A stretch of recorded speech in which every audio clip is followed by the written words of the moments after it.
نستعينه ونستغفره ونؤمن به ونتوكل عليه ونعوذ بالله من شرور أنفسنا ومن سيئات أعمالنا من يهده الله فلا مضل له ومن يضلل فلا هادي له ونشهد أن لا إله إلا الله وحده لا شريك له ونشهد أن محمدا عبده ورسوله صلى الله تعالى عليه وعلى آله وأصحابه وبارك وسلم تسليما كثيرا كثيرا أما بعد فأعوذ بالله من الشيطان الرجيم بسم الله الرحمن الرحيم ومن يعمل سوءا أو يظلم نفسه ثم يستغفر الله يجد الله غفورا رحيما وقال تعالى يا أيها الذين آمنوا توبوا إلى الله توبة نصوحا. آج ربیع الاول کی 13 تاریخ ہے اور دسمبر کی 25. ایک عید عیسائیوں کی گزری اور ایک تو اسی عید کے بارے میں کچھ روشنی ڈالوں گا کہ اسلام میں عیدیں کتنی ہیں اور اہل بدعت نے کتنی بنا لی ہیں، ان کے دلائل کیا ہیں، اس کے جوابات کیا ہیں. مختصر، زیادہ گہرائی میں نہیں جاؤں گا کیونکہ گل ویلے دی دے پھل موسم دا، یہ بار بار مثال سناتا رہتا ہوں. بات مختصر ہو جامع ہو، دلائل مختصر ہو جامع ہو. اللہ تعالیٰ نے اپنے حبیب صلی اللہ علیہ وسلم کو جو دین دیا جسے اسلام کہا جاتا ہے، یہ دین عملی زندگی سکھاتا ہے انسان کو. رسول اللہ صلی اللہ علیہ وسلم سے ایک مرتبہ پوچھا گیا کہ دین کیا ہے؟ آپ نے فرمایا الدین هو النصیحہ، دین بھلائی کا نام ہے، خیر خواہی کا نام ہے. پوچھا کس کے لیے؟ فرمایا اللہ کے لیے، اس کے رسول کے لیے اور عام مسلمانوں کے لیے. یعنی اللہ کے بھی حقوق ادا ہوں، اس کے رسول کے بھی حقوق ادا ہوں اور عام مسلمانوں کی بھی حقوق ادا ہوں. اور اگر کبھی کوئی حق تلفی ہو جائے تو اللہ نے پھر توبہ کا دروازہ رکھا ہے.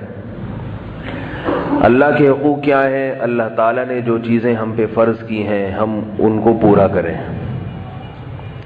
5 نمازیں فرض کی ہیں، 5 وقت نماز ادا کریں. رمضان کے روزے فرض کیے، روزے رکھیں. رسول صلی اللہ علیہ وسلم کا حق کیا ہے؟ آپ صلی اللہ علیہ وسلم کا حق یہ ہے آپ صلی اللہ علیہ وسلم پر درود شریف پڑھا جائے. یا ایھا الذین آمنوا صلوا علیہ وسلموا تسلیما. صلاۃ بھی پڑھو اور سلام بھی. صلاۃ اور سلام میں فرق یہ ہے کہ سلام کہتے ہیں سلامتی کو، یعنی ہر قسم کے عیب سے، عذاب سے سلامتی، مصیبتوں سے سلامتی. اور درود کا مطلب ہے خصوصی رحمت، عام رحمت سے بھی بڑے درجے کی رحمت. تو ہمیں حکم ہے کہ یہ نبی کے لیے دعا پڑھا کرو، دعا مانگا کرو. اس میں حکمت یہ ہے کہ جب تم نبی کے لیے اللہ سے دعا مانگو گے تو تمہارا یہ عقیدہ درست ہو جائے گا کہ نبی بھی اللہ کی رحمت کے محتاج ہے. اور نبی سے مانگنے کا حرام ہونا یہ تمہارے دماغوں میں، دل دماغ میں اچھی طرح یہ بات پیوست ہو جائے گی، اتر جائے گی کہ جب نبی کے لیے بھی اللہ سے مانگا جاتا ہے تو اپنے لیے نبی سے کہاں ہم مانگ سکتے ہیں. سمجھ رہے ہیں بات کو؟ درود شریف دعا ہے جو کس سے کی جاتی ہے؟ اللہ سے. کس کے لیے کی جاتی ہے؟ نبی کے لیے کی جاتی ہے. اور آپ صلی اللہ علیہ وسلم کی یہ خواہش تھی کہ میری امت میرے لیے اللہ سے دعا مانگا کرے، رحمت کی دعا مانگا کرے. تبھی آپ نے فرمایا جس شخص نے میرے لیے اللہ سے رحمت کی دعا مانگی اللہ اس پر 10 رحمتیں نازل کرے گا. تو یہ نبی نے کیوں فرمایا؟ تاکہ لوگ اللہ سے دعا مانگیں میرے لیے، کیونکہ آپ صلی اللہ علیہ وسلم سمجھتے تھے کہ میں اللہ کی رحمت کا محتاج ہوں. تو درود شریف پڑھنے سے توحید کا عقیدہ اور مضبوط ہو جاتا ہے، اور مضبوط. تو اللہ کے رسول سے خیر خواہی ہے آپ صلی اللہ علیہ وسلم کے لیے درود پڑھا جائے. اللہ کے رسول کی خیر خواہی ہے کہ آپ صلی اللہ علیہ وسلم کی تعلیمات پر عمل کیا جائے. اللہ کے رسول سے خیر خواہی ہے کہ آپ کی تعریف میں مبالغہ نہ کیا جائے. مبالغے کا مطلب ایسی تعریف کہ اللہ اس کے رسول میں فرق ہی ختم ہو جائے، یہ غلو ہے۔ ایک صحابی آئے نبی صلی اللہ علیہ وسلم کے سامنے، بہت زیادہ تعریف کی آپ صلی اللہ علیہ وسلم کی۔ آپ صلی اللہ علیہ وسلم غضبناک ہوئے اور فرمایا کہ مجھے یوں کہا کرو عبداللہ و رسولہ، میں اللہ کا بندہ ہوں اور اس کا رسول ہوں۔ البتہ نبی صلی اللہ علیہ وسلم کی وہ تعریفیں جو قرآن مجید نے کی ہیں، جس کے آپ اہل ہیں، وہ تعریفیں ضرور کرنی چاہیے، لیکن آج کل کے جلسوں میں، نعتوں میں ان تعریفوں کو ہائی لائٹ نہیں کیا جاتا۔ وہ صفات جو واقعتاً قرآن و سنت سے ثابت ہیں اور ان میں ہمارے لیے سبق بھی ہے۔ خیر یہ ایک الگ موضوع ہے۔ تو اللہ اس کے رسول سے خیر خواہی کا مطلب، اور تیسری چیز آپ صلی اللہ علیہ وسلم نے فرمایا کہ وہ کیا ہے؟ عام مسلمانوں سے خیر خواہی۔ عام مسلمانوں سے خیر خواہی میں پھر درجات ہیں۔ سب سے پہلے آپ کے رشتہ دار ہیں، آپ ان کا حق ادا کر رہے ہو کہ نہیں کر رہے؟ والدین ہیں، رشتہ دار ہیں، پھر پڑوسی ہے، پھر آپ کے ساتھ دفتروں میں کام کرنے والے، ان کے ساتھ کیسا سلوک ہے، پھر اپنے جن کے آپ ملازم ہیں، کیا ان کو کام آپ پورا کر کے دے رہے ہیں؟ تنخواہ پوری لیتے ہیں تو کام پورا کر کے دے رہے ہیں ملازمین؟ یہ ساری چیزیں ہیں ایک جو معاشرے میں رہنا سکھاتی ہیں انسان۔ یہ ہے اصل دین۔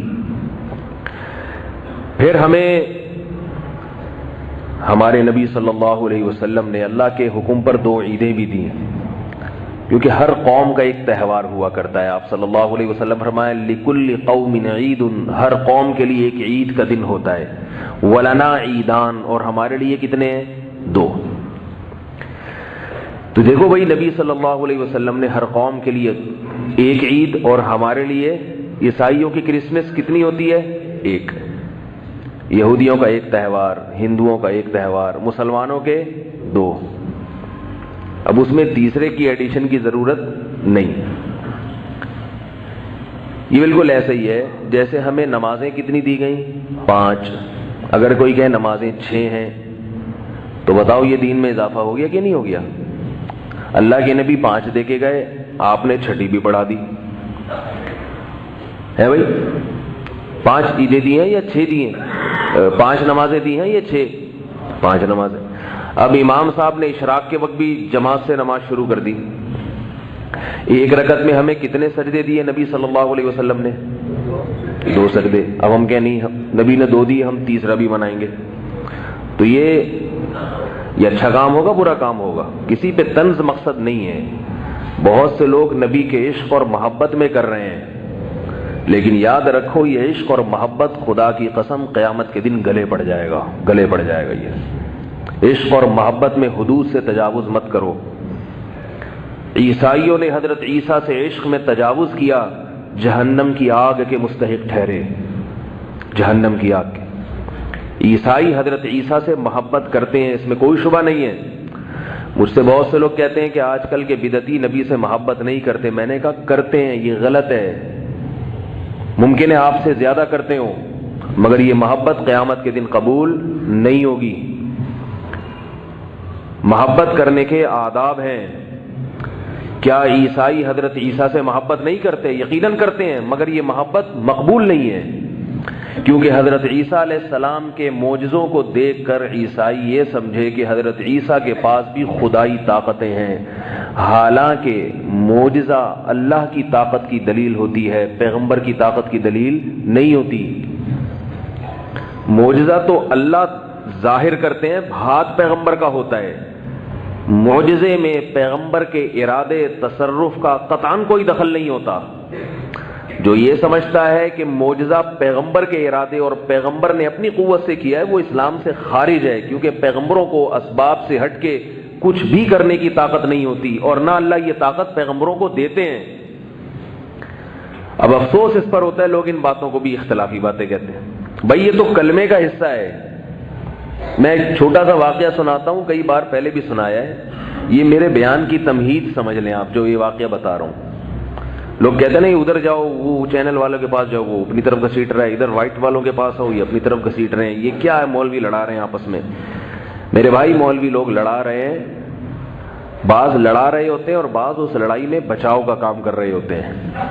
بعض دفعہ بچاؤ کرنے والے کو بھی پھڈے باز کہہ دیا جاتا ہے۔ حضرت مفتی شفیع صاحب رحمہ اللہ تعالی سے کسی نے کہا کہ یہ مولوی لوگ اپنے آپ کو دین کا ٹھیکیدار کیوں سمجھتے ہیں؟ دین کا ٹھیکیدار کیوں سمجھتے ہیں کہ ہم سے پوچھو، ہم جو کہہ رہے ہیں وہ صحیح ہے؟ انہوں نے فرمایا ٹھیکیدار نہیں، چوکیدار۔ ٹھیکیدار میں اور چوکیدار میں فرق ہے۔ ٹھیکیدار وہ ہوتا ہے جس نے ٹھیکہ لیا ہوا اس کی مرضی سے ہوگا، چوکیدار وہ ہوتا ہے کہ ہوگا اللہ کی مرضی سے، لیکن یہ چوکیداری کر رہا ہے کہ غلط چیز کو آنے نہیں دینا اندر۔ علماء کی دو قسمیں ہوتی ہیں، علماء سوء اور علماء حق۔ علماء سوء قرآن میں ان کا بھی ذکر ہے، علماء حق قرآن میں ان کا بھی ذکر ہے۔ جو علماء کے دو گروپوں کا انکار کر دے تو وہ قرآن کا منکر ہے۔ ہر دور میں اہل حق بھی رہیں گے اور گمراہ بھی رہیں گے۔ تو علماء سوء کا کام تو ہے دین میں الٹی سیدھی چیزیں داخل کرنا۔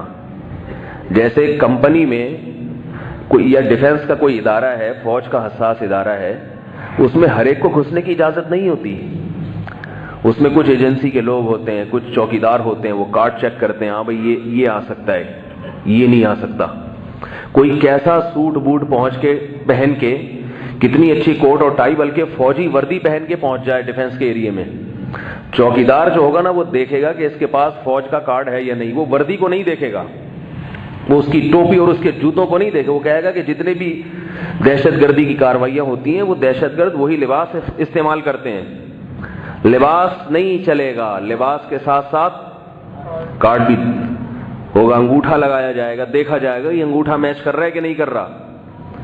تو میرے بھائی علماء کی کوشش یہ ہوتی ہے کہ اسلام کامل دین ہے۔ الیوم اکملت لکم دینکم، اللہ نے فرمایا نبی صلی اللہ علیہ وسلم سے کہ آج کے دن ہم نے اپنا دین مکمل کر دیا، اب اس میں کچھ بھی نہیں اضافہ ہوگا، نہ کمی ہو سکتی ہے نہ اضافہ ہو سکتا ہے۔ اب اگر کوئی دوسری چیز اس میں آئے گی تو یہ ذمہ داری بھائی کس کی ہے؟ یہ پولیس کی ذمہ داری ہے بھائی، یہ پولیس کی ذمہ داری ہے، یہ حکومت کی ذمہ۔ حکومت تو بیچاری فارغ ہوتی ہے، اس کو تھوڑی پتہ ہوتا ہے علم کا، دین کا۔ حکومت تو خود علماء سے پوچھتی ہے، اور حکومت کی تو ذمہ داری ہے کہ وہ خود علماء سے پوچھ کے چلے۔ ہر دور میں مسلمان حکمران علماء سے پوچھ کے چلا کرتے تھے۔ تو علماء دین کے ٹھیکیدار نہ صحیح چوکیدار تو ہوں گے نا بھائی۔ تو ہمیں چوکیدار، ہم عالم تو نہیں ہیں لیکن لوگوں نے بنایا ہوا ہے، لوگ کہتے ہیں ہمارے بڑوں نے بٹھایا ہوا ہے۔ اندھوں میں کانا راجا، لوگ مجھ سے پوچھتے ہیں بھائی آپ مفتی ہیں؟ تو میں کہتا ہوں اندھوں میں کانا راجا والا مفتی ہوں۔ اپنے آپ کو کسی کو اسی کے منہ سے نہ مفتی کہلوایا کرو، یہ عجیب سا لفظ لگتا ہے۔ کسی سے آپ پوچھ رہے ہیں آپ نیک ہیں تو وہ کہے گا کہ میں نیک ہوں، اور اگر وہ کہہ دے میں نیک نہیں ہوں تو ساری دنیا میں ڈھنڈو، وہ خود کہہ رہے تھے میں نیک نہیں ہوں۔ تو یہ احمقانہ قسم کے سوالات ہوتے ہیں، فون کر کے پوچھنا کہ آپ مفتی ہیں، آپ بزرگ ہیں، یہ بیوقوفانہ سوال ہوتے ہیں۔ آپ کو اگر اطمینان ہے کہ یہ مفتی ہیں تو پوچھ لو، نہیں ہے تو پھر کسی اور سے پوچھ لو، بھائی ہم سے ہی کیوں پوچھوا رہے ہو؟ اگر آپ کو پتہ ہے کہ یہ مفتی ہیں، آپ نے تحقیق کر لی ہے، تو آپ پھر ان سے نہ پوچھیں، پھر آپ کہیں بھائی آپ اگر کہیں بھی نہ کہ مفتی نہیں ہے تو ہمارے لیے آپ ہی مفتی ہیں، آپ بتائیں ہمیں۔ اگر کسی بزرگ سے پوچھا کہ آپ نیک ہیں، بزرگ ہیں، وہ جواب میں کہہ دیں کہ ہاں میں بزرگ ہوں، تو یہ کیسے بزرگ ہیں کہ جو اپنے آپ کو خود بزرگ کہہ رہے ہیں؟ اور اگر وہ کہہ دیں کہ میں بزرگ نہیں ہوں تو آپ کہیں گے یہ تو خود ہی کہہ رہے ہیں میں نہیں ہوں۔ تو اس کا طریقہ کیا ہے؟ لوگوں سے پوچھیں کہ یہ بزرگ ہیں یا نہیں ہیں، تحقیق کریں، اگر ثابت ہو جائے تو وہ 100 دفعہ اپنے آپ کو کہیں کہ میں بزرگ نہیں ہوں، آپ کہیں کہ آپ کی تواضع ہے، ذرہ نوازی ہے، آپ ہیں۔ یہ کچھ اصول اور آداب ہوتے ہیں۔ تو علماء کی ذمہ داری میرے بھائی کیا ہے؟ چوکیداری کرنا، کوئی غلط چیز اندر گھسنے نہ دینا۔ تو یہ ذمہ داری علماء قیامت تک ادا کرتے رہیں گے۔ تو میں یہ عرض کر رہا ہوں میرے بھائی کہ مسلمانوں کو اللہ نے عیدیں کتنی دی ہیں؟ صحیح حدیث ہے، محمد صلی اللہ علیہ وسلم نے ارشاد فرمایا لِكُلِّ قَوْمٍ عِيدٌ وَلَنَا عِيدان، ہر قوم کے لیے ایک عید کا دن ہوتا ہے اور ہمارے لیے 2 عید۔ یہ بڑی عیدوں کی بات ہو رہی ہے۔ ایک چھوٹی عید ہوتی ہے جو ہر ہفتے گھوم کے آتی ہے، وہ چھوٹی عید کون سی ہے؟ جمعے کا دن، وہ چھوٹی عید ہے۔ اس کو بھی حدیث میں عید کا دن قرار دیا گیا جمعے کے دن کو، لیکن بڑی نہیں ہے، یہ چھوٹی ہے، یہ کیونکہ بار بار گھوم کے آ رہی ہے۔ یہ چھوٹی عیدیں بھی اللہ نے ہر قوم کو عطا کی ہیں، ہر قوم، جتنی آسمانی کتابوں والی قومیں ہیں۔ سب سے پہلے قوم تھی یہودی، اسے جو چھوٹی عید ملی وہ کون سی بتاؤ بھائی؟ منہ سے بولیں گے تو بات آگے چلے گی، یہ ڈیجیٹل سسٹم کے تحت بیان نہیں ہو رہا، منہ سے بولے تاکہ سبق یاد۔ یہودیوں کو کون سی ملی؟ ہفتے کا دن۔ آج بھی یہودی ہفتے کو چھٹی مناتے ہیں۔ ورلڈ ٹریڈ سینٹر جب تباہ ہوا ہے نا تو ہفتے کا دن تھا، کوئی بھی یہودی اس میں نہیں تھا۔ اس سے بھی بعض لوگ کہتے ہیں کہ کچھ چکر ہے، ہفتے کا دن کیوں رکھا گیا؟ اور یہودیوں کے بعد کون سی قوم آئی؟ عیسائی قوم آئی۔ یہودیوں کے بعد اتنا تو پتہ ہے نا، عیسائی، موسیٰ علیہ الصلوۃ والسلام کی قوم تھی یہودی۔ پھر اللہ نے آپ صلی اللہ علیہ وسلم سے تقریباً 700 سال پہلے بھیجا حضرت عیسیٰ علیہ الصلوۃ والسلام۔ حضرت عیسیٰ علیہ الصلوۃ والسلام کے ماننے والے عیسائی کہلاتے ہیں۔ ہفتے کے بعد کون سا دن آتا ہے؟ اتوار۔ تو عیسائیوں کو کون سا دن ملا؟ اتوار کا دن ملا۔ یہ دن ریپیٹ ہوتا ہے۔ اس کے بعد ہم آئے تو ہمارا کون سا ہونا چاہیے تھا بھائی اس ترتیب کے لحاظ سے؟ ہے بھائی پیر کا دن۔ لیکن پیر کا دن محمد صلی اللہ علیہ وسلم کا یوم ولادت ہے۔ آئی بات سمجھ میں؟ تو یوم ولادت کا تقاضا بھی تھا کہ ہمیں پیر کا دن ملتا، اور اس ترتیب کا تقاضا بھی تھا کہ ہمیں پیر کا دن ملتا۔ اس کے باوجود اللہ نے ترتیب الٹ دی، ریورس گیئر ہو گیا بالکل۔ پیر کے بجائے ہم کہاں چلے گئے؟ پیچھے چلے گئے جمعے کے دن۔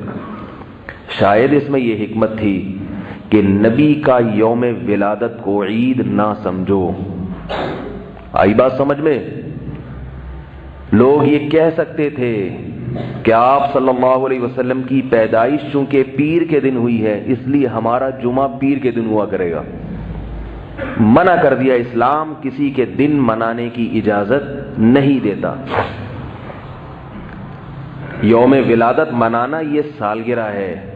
دیکھو اچھا یہ پہلے ایک بات مکمل کر لوں پھر آگے چلتا ہوں۔ دوسری بات یہ کہ بعض لوگ یہ کہتے ہیں کہ آپ صلی اللہ علیہ وسلم نے پیر کا دن منایا ہے، آپ صلی اللہ علیہ وسلم پیر کے دن روزہ رکھتے تھے۔ یہ دلیل بھی دیتے ہیں بعض لوگ۔ صحیح بخاری کی حدیث ہے کہ آپ صلی اللہ علیہ وسلم پیر اور جمعرات کا روزہ رکھتے تھے۔ پیر کا روزہ رکھتے تھے تو پوچھا گیا، فرمایا یہ میرے ولادت کا دن ہے اس لیے روزہ رکھتا ہوں۔ تو بعض لوگ یہ کہتے ہیں کہ دیکھو نبی نے اپنے ولادت کا دن منا لیا نا۔ آ رہی ہے؟ مولوی صاحب کی بات 10-15 منٹ تک تو سب کی سمجھ میں آتی ہے، اس کے بعد سب آہستہ آہستہ سونا، سگنل غائب ہونا شروع ہو جاتے ہیں۔ تو سگنل ذرا پوری توجہ کے ساتھ بحال رکھیں اپنے۔ وہ کہتے ہیں، بعض لوگ یہ کہتے ہیں کہ پیر کا دن رسول اللہ صلی اللہ علیہ وسلم نے منایا ہے تبھی تو روزہ رکھا، یہ منانا ہی تو ہے۔ اس کا جواب سنیں، کسی بھی دن کو سیلیبریٹ کرنا یا منانا روزہ رکھ کے نہیں ہوتا۔ سیلیبریٹ کرنا یا منانا یہ ہمیشہ کھانے پینے سے ہوتا ہے۔ آج تک دنیا کی کوئی ایسی قوم نہیں گزری جو روزہ رکھ کے خوشی منا رہی ہو۔ نہ مسلمانوں میں ایسا ہوتا ہے، نہ یہودیوں میں۔ کسی بھی خوشی کے موقع پر دیکھو بھائی، آپ کے بیٹے کی ولادت ہوئی، خوشی ہے نا، روزہ رکھتے ہو یا بکرے کاٹتے ہو؟ کھاتے پیتے ہو یا کھاتے بھی ہو کھلاتے بھی ہو؟ اور حدیث میں ہے کہ بکرے کاٹو، دمبے کاٹو، گائے کاٹو، عقیقہ کرو۔ خوشی کا موقع ہے تو ہم کیا کرتے ہیں اس میں؟ اس کو سیلیبریٹ کرتے ہیں، مبارکباد، بھائی مبارک ہو آپ کے بیٹا پیدا ہوا، لڑکی پیدا ہوئی ہے، ایک بکرا ایک دمبا، یہ بتانے کے لیے کہ لڑکی بھی خوشی کی چیز ہے۔ ٹھیک ہے لڑکے میں زیادہ ہوتی ہے لیکن لڑکی میں بھی خوشی ہونی چاہیے۔ لڑکی منحوس نہیں ہے، رو نہیں اس پہ، خوشی ہے تبھی تو ایک دمبے کا حکم ہے۔ یہ بتانے کے لیے ٹھیک ہے بیٹا ہوتا تو دگنی خوشی ہوتی، لیکن بیٹی سے بھی خوشی ہونی چاہیے۔ لوگوں کو کھلاؤ کھانا۔ آج کل کیونکہ ہندو زدہ معاشرہ ہے نا ہمارا، ہندوؤں میں بہت رہے ہیں تو اس لیے سارے کام ہندوؤں والے کر رہے ہیں، رو رہے ہوتے ہیں اوپر سے۔ تو اللہ تعالیٰ جب کوئی قوم اللہ کی کسی نعمت پہ ناقدری کرتی ہے تو اللہ تعالیٰ اس کی ریشو بڑھا دیتے ہیں۔ آج کل کیا ہو رہا ہے کہ لوگ نسل کو روک رہے ہیں کہ ہم سے بچے پلتے نہیں ہیں، اس کا نتیجہ نکلا اللہ بیٹیاں دینا شروع کرتے ہیں دھڑا دھڑا۔ بیٹے کی لالچ میں بیٹیاں پیدا کرو، ٹھیک ہے نا۔ تو یہ اللہ کی طرف سے عذاب آتا ہے. اس لیے لڑکیوں کا گروتھ ریشو بہت بڑھ گیا ہے. اگر معاملہ اللہ پہ چھوڑ دو, جتنی اللہ نے دینی ہے, جتنے بیٹے دے, جتنی بیٹیاں دے, میں اس کی تقدیر پہ راضی ہوں, وہ کھلانے والا پالنے والا وہ ہے, تو گروتھ ریشو خود بخود اعتدال پہ قائم ہو جائے گا. تو بچہ پیدا ہوتا ہے, ہم کیا کرتے ہیں بھائی, مٹھائی کی باتیں ہوتی ہیں. ایسا نہیں ہوتا کہ آپ قحط کی باتیں شروع کر دیں. شادی ہوتی ہے, ولیمہ ہوتا ہے, تو اس میں کیا ہے, روزہ رکھتے ہیں. ہے بھائی, کوئی آپ سے کہے میری شادی ہوئی ہے, آپ فوراً مٹھائی کی بات کرتے ہو کہ نہیں کرتے؟ بھائی ہاں ہوں کرو گے تو بات کروں گا, مجھے پھر میرے سے توجہ سے سنیں گے تو بات ہوگی, ورنہ میں کوئی پروگرام یا لیکچر پیش کرنے کے لیے نہیں آتا یہاں پہ. تو ایسا نہیں ہوتا کہ جیسے یونیورسٹیوں میں ہوتا نا, 1 گھنٹے کے اتنے پیسے ملتے ہیں, تو پروفیسر صاحب لیکچر ڈیلیور کر کے چلے جاتے ہیں, ان کو پیسے مل جاتے ہیں. مجھے پیسے نہیں ملتے الگ سے کوئی اس تقریر کے.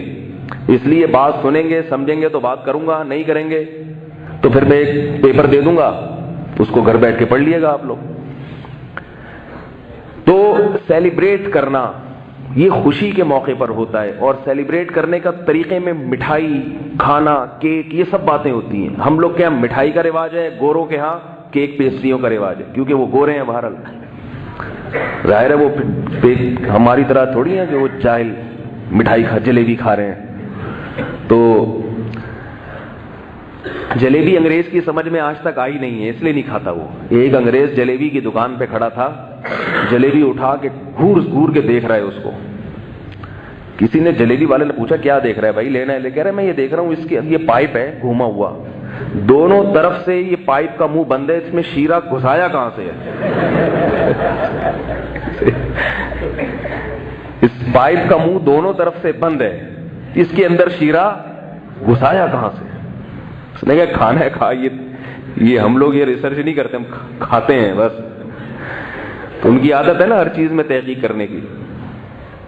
تو سیلیبریٹ جب بھی کیا جاتا ہے, مبارکباد جب بھی دی جاتی ہے, کھانے پینے کی باتیں ہوتی ہیں, مٹھائی کی باتیں, بریانی کی باتیں, ہو جائے بھائی ایک بوتل ہو جائے, میچ جیتے آپ تو لوگ کہتے ہیں یار پھر ہو جائے کولڈ ڈرنک. یہ نہیں کہ یار ایسا کرو رات کا کھانا بھی ناغا کر دو. تو آپ کی شادی ہوئی, ولیمہ ہے, اس میں آپ روزہ رکھواتے ہیں لوگوں سے یا کھلاتے ہیں؟ تو آپ خوشی میں کبھی بھی یہ نہیں ہوتا کہ کھانے کا ٹائم ہو اور کھانا چھوڑ دیں آپ خوشی میں, بلکہ ڈبل کھاتے ہیں. بولتے ہیں آج تو خوشی میں 3 پراٹھے کھا گیا, پتہ ہی نہیں چلا مجھے, کہتے ہیں نا. تو عجیب بات ہے, رسول اللہ صلی اللہ علیہ وسلم. اچھا عید کے دن دیکھو, عید میں اسلام میں جو عیدیں ہیں, عید الفطر, عید الاضحیٰ, اس میں روزہ رکھنا حرام قرار دے دیا. حرام. شیطان روزہ رکھتا ہے. کیوں؟ اس لیے کہ اگر آپ اس دن روزہ رکھیں گے تو سیلیبریٹ نہیں کر سکتے اس کو, پھر وہ عید نہیں رہے گی, وہ خوشی منانا کا عنصر ختم ہو جائے گا, اس میں منا نہیں سکتے پھر آپ اس کو. تو اس لیے عید کے دن, کیونکہ اللہ نے آپ کو ایک خوشی منانے کا تہوار دیا, آپ روزہ رکھیں گے, اس کا مطلب ہے آپ اللہ کے تہوار پر راضی نہیں ہیں. بقرعید میں تو عید کا دن تو ایک ہے, لیکن روزہ 13 ذی الحجہ تک حرام کر دیا, 10, 11, 12, 13. کیوں حرام کر دیا؟ اس لیے کہ سیلیبریٹ کرنے کے لیے آپ کو چوتھے دن بھی کھانا پڑتا ہے. بعض دفعہ گوشت کاٹا ہے آپ نے, تو ایام اضحیہ تو 3 دن ہے قربانی کے, لیکن وہ 3 دنوں میں اتنا گوشت ہوتا ہے کہ چوتھا دن بھی وہ جتنا بھی صدقہ کر لو کچھ نہ کچھ چوتھے دن بھی چلتا ہے. تو حالانکہ چوتھا دن عید کا نہیں ہے, مگر اس دن بھی روزہ حرام, کہ بھئی سیلیبریٹ کرتے کرتے اس کی کچھ آثار بھی تو باقی رہیں گے نا, ان آثار کی بھی رعایت کی ہے. تو یہ بار بار بتایا جا رہا ہے کہ خوشی کا دن کھانے کا ہوتا ہے. اسلام میں جہاں بھی خوشی کی بات ہے کھانے کی بات ہے, جہاں بھی خوشی کی چیز کھانے کی بات آئے گی لازمی.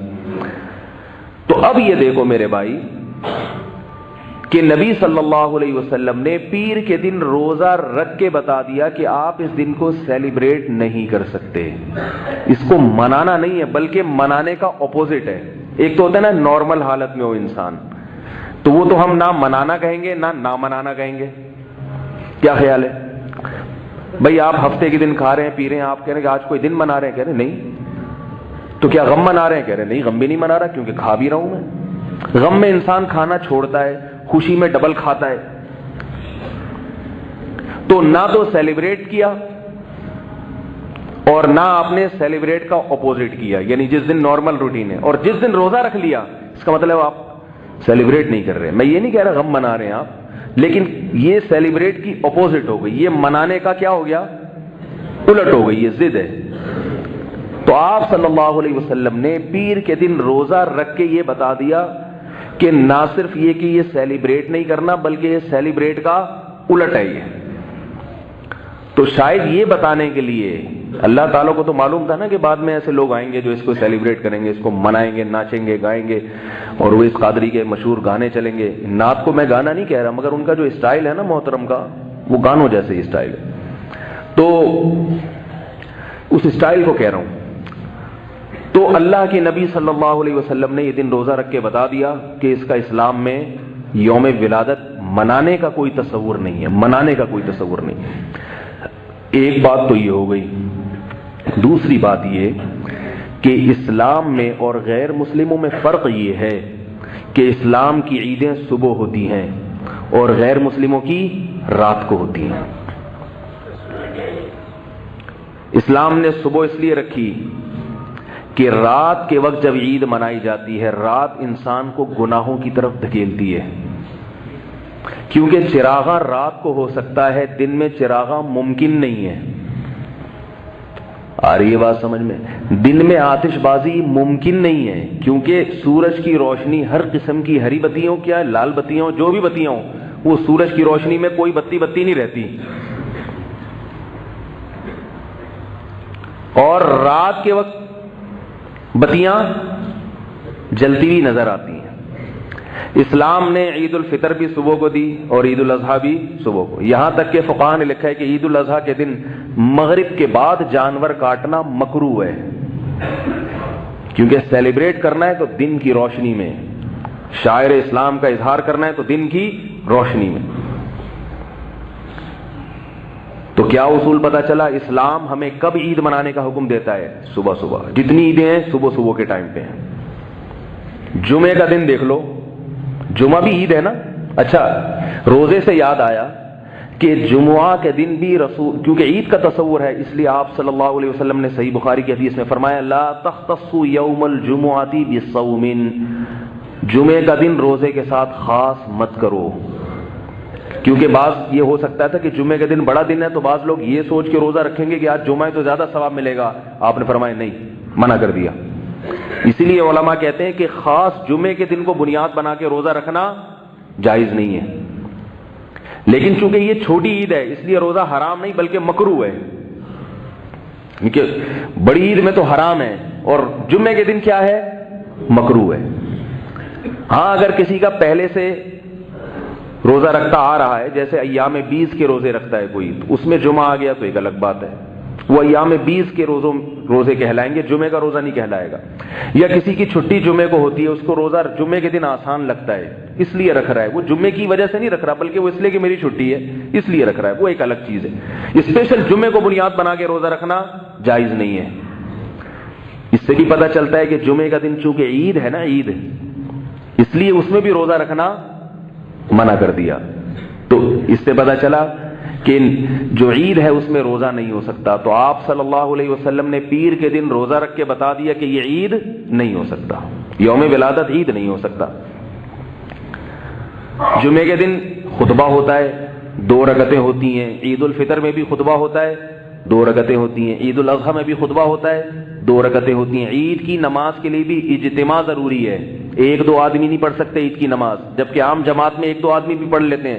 جمعے کے لیے بھی اجتماع ضروری ہے. ساری وہی شرطیں ہیں جمعے کی جو عید اور بقرعید کی شرطیں ہیں. اور دن کا، اس میں بھی دن کا وقت رکھا گیا. دوپہر کو نماز ہوتی ہے، جمعے کی نماز عشاء میں نہیں ہوتی. تو سیلیبریٹ کرنے کے لیے یہ بھی کب رکھا گیا ہے؟ دن کی روشنی میں. اس میں بھی بتیاں اور چراغ اور آتش بازی ممکن نہیں ہے کیونکہ آتش بازی کی جو لائٹیں ہیں وہ دن کی روشنی میں نمایاں نہیں ہوتی. تو اب دیکھو عیسائی کب مناتے ہیں؟ رات کو. کل رات 12 بجے کے بعد عیسائیوں نے منانا شروع کر دی. اس میں جو انہوں نے کرنا تھا، جو بھی حساب کتاب ہوتا ہے ان کا، وہی جانتے ہیں، ہم نہیں جانتے اس کو. تو لیکن وہ سارے 12 بجے تیار شیار ہو کے دھو دھا کے نہا دھو کے نکل آتے ہیں وہ سڑکوں پہ. اتنا ہم نے دیکھا ہے. ہمارے علاقے میں کوئی عیسائی تھے تو ایک دن میں نے دیکھا کہ وہ پتہ نہیں کیا ہو رہا ہے، جب نہا دھو کے پتہ چلا 12 بجے کے بعد نکل رہے ہیں سارے. تو یہ خود کیونکہ رات کا وقت گناہوں کی طرف آتش بازی کی طرف لے کے جاتا ہے انسان کو، گناہوں کی طرف لے کے جاتا ہے. اس لیے اسلام نے عیدیں رکھی ہیں دن کے وقت. صبح صبح اٹھو، نہا دھو کے نماز پڑھو، چلو اور گھر جا کے کھاؤ پیو، بس یہ عید ہو گئی. جبکہ جو ہمارے ہاں 12 ربیع الاول منائی جاتی ہے اس میں اصل جو جشن منایا جاتا ہے وہ کس وقت؟ رات، کیونکہ دن کو منانے کا مزہ ہی نہیں ہے. دن میں وہ نہ ہری بتیاں نظر آئیں گی نہ لال بتیاں. منوڑا کو کسی نے بتایا کہ اتنا زبردست سجایا گیا سمندر کو لانچ پہ، خوبصورت لائٹیں اور یہ وہ، تو یہ دن میں تو ہو ہی نہیں سکتی بھائی. تو یہ خود اس کی علامت ہے کہ یہ ایک بدعت چیز ہے جو شریعت کے مزاج کے خلاف، کہیں سے بھی شریعت کے لحاظ سے یہ میچ نہیں کرتی ہے. یہ تو جب ہے جب 12 تاریخ کو یوم ولادت مان لیا جائے، فرض کر لیا جائے تو ہے، پھر یہ منانا جائز نہیں ہے. لیکن حقیقت یہ ہے کہ 12 تاریخ یوم ولادت ہے ہی نہیں. حضرت عمر رضی اللہ تعالیٰ عنہ کے دور میں آپ نے دیکھا کہ صلح حدیبیہ میں جو درخت تھا نا جس کے نیچے بیعت کی تھی صحابہ کرام نے، 1400 صحابہ نے موت پر بیعت کی تھی. تو وہ درخت بڑا مبارک تھا کیونکہ قرآن مجید میں اس کا تذکرہ آیا، اذ یبایعونک تحت الشجرۃ. اللہ راضی ہو گیا ان صحابہ سے جو آپ سے بیعت کر رہے تھے درخت کے نیچے. اب کیا ہوا، کیونکہ وہ بعد میں جب کمزور ایمان والے لوگ آئے تو وہ حضرت عمر نے پہلے ہی درخت کٹوا دیا تاکہ پوجا پاٹ نہ شروع ہو جائے. لیکن اب کچے ایمان والے جو ہوتے ہیں نا، جن کو عشق کا جنون تو ہوتا ہے مگر عشق کے آداب نہیں پتہ ہوتے ان کو. آج کل عشق ایسا ہے جیسے ایک پیر صاحب تھے، ان میں تواضع اتنی تھی کہ وہ اپنے جوتے کسی کو اٹھانے نہیں دیتے تھے. پٹھان بھائی ناراض نہ ہو، کیونکہ یہ ہمارے حضرت سنایا کرتے تھے اور یہ بتاتے تھے کہ ان کے پٹھان مرید نے ایسا کیا. تو وہ جب تک میں ان بزرگوں نے جن کا بتایا نا تو وہ نام نہیں لوں گا تو وہ مزہ نہیں آئے گا پھر. تو ہمارے استاد بھی ہیں، بہت سارے پٹھان ہیں، ہمارے شاگرد بھی ہیں. تو کسی قوم کی تضحیک یا مذاق اڑانا مقصد نہیں ہے، بلکہ یہ ان کے جذبے کو بیان کرنا مقصد ہے کہ وہ محبت ایسے ہوتی ہے. تو حضرت گنگوہی نے لکھا ہے اور ہمارے حضرت رحمہ اللہ بھی بیان کرتے تھے کہ ایک پٹھان مرید تھے، گاؤں دیہات سے آئے تھے، دیہاتی تھے. وہ دیہاتیوں کے زیادہ آداب وداب نہیں پتہ ہوتے. تو وہ اپنے پیر صاحب کا بہت احترام کرتے تھے. تو انہوں نے اپنے پیر صاحب سے کہا کہ ہماری موجودگی میں آپ اپنے جوتے نہیں اٹھا سکتے، کیونکہ ہمارے لیے یہ بڑی غیرت کے خلاف ہے کہ پیر صاحب کے جوتے ہماری موجودگی میں پیر صاحب خود اٹھائیں، ہم اٹھائیں گے آپ کے جوتے. پیر صاحب کہتے تھے کہ ان میں تواضع اتنی تھی، پہلے زمانے کے پیروں میں کچھ تواضع بھی کافی زیادہ ہوا کرتی تھی. اور جن میں یاد رکھو جو اپنے جوتے اٹھواتے ہیں اس کا یہ مطلب نہیں کہ ان میں تواضع نہیں ہے، بعض میں تربیت کا عنصر غالب ہوتا ہے. لیکن جو اپنے جوتے اٹھوا کے خوش ہوتے ہیں نا تو وہ متکبر ہے، اس سے تعلق چھوڑ دو. آئی بات سمجھ میں؟ جوتے اٹھوا کے خوش ہونا یہ انسان میں حب جاہ کی دلیل ہے. تو اب وہ کیا ہے کہ انہوں نے جوتے نہیں اٹھانے دیے اس کو. انہوں نے کہا نہیں خو ہم اٹھائے گا. پیر صاحب نے آگے بڑھ کے جلدی سے اپنے جوتے خود ہی اٹھا لیے. جیسے ہی اٹھائے ہیں پٹھان بھائی جو مرید ہیں پیر صاحب کا ہاتھ پکڑ کے مروڑا اور ان کی کلائی اتر گئی اور جوتے ہاتھ سے لیے. بولا جب تک ہمارے جیسا مرید زندہ ہے پیر صاحب آپ اپنے چپل خود نہیں اٹھا سکتے. ابے اللہ کے بندے تو نے ان کا ادب تو کیا مگر ان کا بازو تو دیکھ، بازو توڑ دیا تو نے. عشق مصطفیٰ میں اتنا آگے چلے جانا کہ مصطفیٰ صلی اللہ علیہ وسلم ہی کو ناراض کر دینا، شریعت کی حدود اور اس کے ضابطوں کی دھجیاں اڑا دینا، یہ کہاں سے محبت ہے؟ یہ کون سی محبت ہے بھائی؟ تو جمعے کے دن بھی روزہ رکھنے کو منع کیا، یہ بتانے کے لیے کہ عید ہے. راتوں کو عیدیں نہیں منائی جاتی ہیں اسلام میں. اسلام کی عیدیں کب ہوتی ہیں؟ دن میں ہوتی ہیں. اور آخری بات یہ کہ 12 تاریخ رسول اللہ صلی اللہ علیہ وسلم کا یوم ولادت ہے ہی نہیں. لوگ مجھ سے پوچھتے ہیں اس کی دلیل کیا ہے کہ آپ یہ کہتے ہیں 12 تاریخ یوم ولادت نہیں ہے. بھائی دلیل اس سے پوچھی جاتی ہے جو دعویٰ کرتا ہے. جو کہہ رہے ہیں کہ 12 تاریخ ہے ان سے دلیل پوچھو کہ اس کی دلیل کیا ہے. آج یہی نہیں پتا ہوتا کہ دلیل. ایک آدمی آپ کے پاس آیا, ایک آدمی میرے پاس آئے اور کہنے لگے کہ آپ نے مولوی صاحب مجھ سے 1 لاکھ روپے لیے ہیں, واپس کریں. میں کہوں بھائی میں نے نہیں لیے. وہ کہے دلیل کیا ہے کہ آپ نے نہیں لیے ہے بھائی. وہ کہے اس کی کیا دلیل ہے کہ آپ نے نہیں لیے. اب میں دلیل تلاش کر رہا ہوں. میں 4 آدمیوں کو لے آیا کہ یہ 4 آدمی کہہ رہے ہیں میں نے آپ سے نہیں لیے. تو وہ کہہ رہے جس وقت لیے تھے اس وقت یہ 4 موجود ہی نہیں تھے. پھر میں دوسرے 4 لے کر آیا, میں چوتھے 4 لے کر. ساری زندگی دلیل سے میں یہ ثابت نہیں کر سکتا. دلیل کا اصول یہ کہ جو دعویٰ کرے گا اس سے پوچھی جائے گی دلیل. ایک آدمی میرے پاس آ کے کہتا ہے کہ آپ نے 4 لاکھ روپے لیے ہیں. میں کہتا ہوں نہیں لیے. وہ کہہ رہے لیے ہیں. میں کہتا ہوں بھائی نہیں لیے. وہ کہتا ہے لیے. میں کہتا ہوں بتاؤ پھر کیا دلیل ہے, کون گواہ ہے تمہارے پاس. میں تو اقرار نہیں کر رہا. جب میں اقرار نہیں کر رہا تو پھر گواہ لے کر آؤ. اب میرا مطالبہ درست ہوگا. حدیث میں آتا ہے البینۃ علی المدعی والیمین علی من انکر. جو شخص دعویٰ کرتا ہے دلیل اس کے ذمے ہوتی ہے. بہت سے لوگ ہم سے پوچھتے ہیں کہ یہ جو قضائے عمری ہے اس کی دلیل کیا ہے. کہتے ہیں نا بھائی 20-20 سال نماز نہیں پڑھی تو اب قضائے عمری پڑھنا ضروری ہے. علماء کہتے ہیں نا, چاروں مذاہب کے علماء کہتے ہیں, حنفی بھی, مالکی بھی, شافعی بھی, حنبلی بھی, سارے 1400 سال میں جتنے بڑے بڑے فقہاء ہیں سب یہی کہتے ہیں کہ حتیٰ کہ علامہ ابن تیمیہ رحمۃ اللہ علیہ وہ بھی یہی کہتے ہیں کہ آپ کے ذمے بہت ساری نمازیں قضا ہو گئیں تو وہ پڑھے بغیر معاف نہیں ہوں گی. اب لوگ ہمیں پوچھتے ہیں کہ فلانے پروفیسر صاحب نے بیان کیا ہے, فلانے صاحب نے, انہوں نے کہا کہ قضا عمری کا اسلام میں کوئی تصور نہیں ہے. ہم کہتے ہیں تصور ہے, تو وہ کہتے ہیں اپنے مفتی صاحب سے پوچھو کہ اس کی کیا دلیل ہے, 20 سال کی نمازیں اگر ہو جائیں تو وہ بھی پڑھنا ضروری ہے. یہ بھی احمقانہ سوال ہے. بھائی آپ دعویٰ کر رہے ہو کہ نماز پڑھے بغیر ذمے سے ساقط ہو جاتی ہے, تو آپ نے دعویٰ کیا ہے, آپ کوئی حدیث پیش کرو کہ نمازیں جب زیادہ ہو جاتی ہیں تو بغیر پڑھے معاف ہو جاتی ہیں. آپ کے ذمے دلیل پیش کرنا, یہ الٹی کہانی چل رہی ہے. اس لیے میں یہ کہتا ہوں کہ اس دور میں تفقہ اور بصیرت نہیں ہے, علم ہے. علم کچھ حدیثیں پڑھ لیتے ہیں لیکن وہ دماغ میں جو گہرائی ہوتی ہے, عمق ہوتا ہے, حدیث کو سمجھنا وہ نہیں ہے.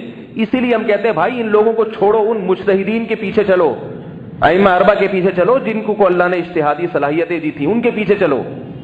حدیث ان کے پاس بھی ہے, ان کے پاس بھی ہے. ان کی رائے اور ان کی رائے میں جب اختلاف ہوگا تو یہ نہیں ہے کہ ان کے پاس حدیث اور وہ رائے, بلکہ حدیث کا ایک مطلب یہ بتاتے ہیں اور ایک مطلب وہ بتاتے ہیں. یہ جو مطلب بتاتے ہیں وہ غلط ہے, وہ جو مطلب بتاتے تھے وہ صحیح ہے. تو یہ 2 رائے کا اختلاف ہے, اس لیے اس میں مجتہدین کی رائے کو ترجیح دینی چاہیے. تو خیر, جو یہ کہتے ہیں نا کہ 12 ربیع الاول رسول اللہ صلی اللہ علیہ وسلم کا یوم ولادت نہیں ہے, اس کی کیا دلیل ہے, تو ان سے آپ یہ پوچھا کریں کہ جو یہ کہتے ہیں کہ یہ یوم ولادت ہے ان سے دلیل پوچھی جائے گی. ایک بھی صحیح حدیث پیش کر کے دکھا دیں جس میں آتا ہو کہ نبی کی وفات کب ہوئی ہے, 12 تاریخ کو ہوئی ہے. ایک بھی حدیث نہیں ہے. اتنا بڑا دعویٰ کر دیا, بات ختم ہو گئی. اب دکھائیں. اب یہ نہیں ہے, یہ دلیل نہیں ہوتی کہ فلانے نے فلاں کتاب میں یہ لکھا ہے کہ 12 تاریخ ہے, فلانے نے فلانے کتاب میں لکھا ہے کہ 12 تاریخ. تو کتاب میں لکھنے میں کتنا ٹائم لگتا ہے بھائی. ایک صاحب سے میں نے کہا کہ یہ جو نماز جنازہ کے بعد تم اجتماعی دعا مانگتے ہو یہ درست نہیں ہے, اس کو چھوڑ دو. وہ مجھے کہنے لگے اس کی کیا دلیل ہے کہ نماز جنازہ کے بعد اجتماعی دعا نہیں ہے. میں نے کہا نبی صلی اللہ علیہ وسلم نے کہیں بھی ثابت نہیں ہے کہ نماز جنازہ کے بعد مستقل آپ صلی اللہ علیہ وسلم نے دعا مانگی ہو. انفرادی کا بھی ثبوت نہیں ہے, اجتماعی تو بہت دور کی بات. کہنے لگے نہیں یہ منع کہاں ہے, کون سی کتاب میں منع ہے, کون سی حدیث میں ہے کہ نہیں کرو. میں نے کہا تو حدیث میں یہ نہیں ہوتا کہ یہ نہیں کرو, بس جو کرنے کا حکم دے دیا اس کے علاوہ کے بارے میں یہی ہے کہ اس میں اپنی طرف سے اضافہ نہ کرو. ایک چھوٹی سی بات کر کے آگے چلتا ہوں. دیکھو آج کل ایک مسجدوں میں ایک نیا حساب شروع ہو گیا ہے. امام صاحب کیا کرتے ہیں کہ جنازہ کا اعلان کر دیا کہ نماز کے بعد جنازہ ہوگا, پھر اس جنازے سے پہلے دعا مانگنا شروع کر دیتے ہیں۔ یہ بھی بہت مسجدوں میں شروع ہو گیا حساب کتاب۔ ایک مسجد میں ظہر کی نماز پڑھتا ہوں، عموماً آتے ہوئے جب جامعہ سے آ رہا ہوتا ہوں تو ظہر میری راستے میں ہوتی ہے، تو وہ وہاں جنازے بہت آتے ہیں روزانہ۔ جب بھی دیکھو نماز پڑھ کے، وہ امام بھی نہیں ہے، مؤذن صاحب ہیں وہاں جو نماز پڑھاتے ہیں، نائب امام، وہ ہر جنازے سے پہلے دعا مانگ رہے ہوں گے، اے اللہ یہ جو انتقال ہو گیا ہے اللہ ان کی مغفرت کر دے۔ بھائی جنازہ اللہ نے رکھا کیوں ہے؟ اس لیے تو رکھا ہے کہ ان کے لیے کھڑے ہو کر اس مخصوص طریقے سے دعا مانگو۔ اس میں تاخیر ہو رہی ہے، اور وہ کیا ہے کہ یہاں ان کا اپنا پروگرام چل رہا ہے، تو یہ بھی بدعت ہے۔ کہیں آپ کو نظر آئے تو امام کی عزت اور احترام کے ساتھ طنز نہ کریں، اس کے اوپر عزت احترام کے ساتھ اس کو پرچی پہ لکھ کے بھاگ جائیں وہاں سے۔ یہ بتا رہا ہوں، بھاگ جائیں وہاں سے، کیونکہ امام، اللہ نہ کرے، میں نے اپنے بعض لوگوں سے سنا ہے کہ اگر وہ پتہ چل گیا نا کہ آپ ہیں، کیونکہ بعض تو ہوتے ہیں متواضع، وہ تو کہتے ہیں چلو اس نے ہماری غلطی پر مطلع کیا، لیکن بعضوں کی طبیعت میں، کیونکہ ہر طرح کی دنیا میں لوگ پائے جاتے ہیں، شرارت ہوتی ہے، پھر وہ آپ کو جمعے کی نماز میں نہیں معاف کرے گا۔ آپ کہیں بھی نظر آ گئے نا، پورا بیان آپ کے اوپر ہو جائے گا کہ آج کل لوگ آتے ہیں پرچی پکڑا کے بھاگ جاتے ہیں، ایسا بھی ہوتا ہے۔ پھر امام کی اور عظمت دل میں خراب ہوتی ہے، اسی کے پیچھے نماز بھی پڑھتے ہیں، پھر اسی کی دل میں برائی آئے تو یہ نماز بھی خراب ہوتی ہے اس سے انسان کی۔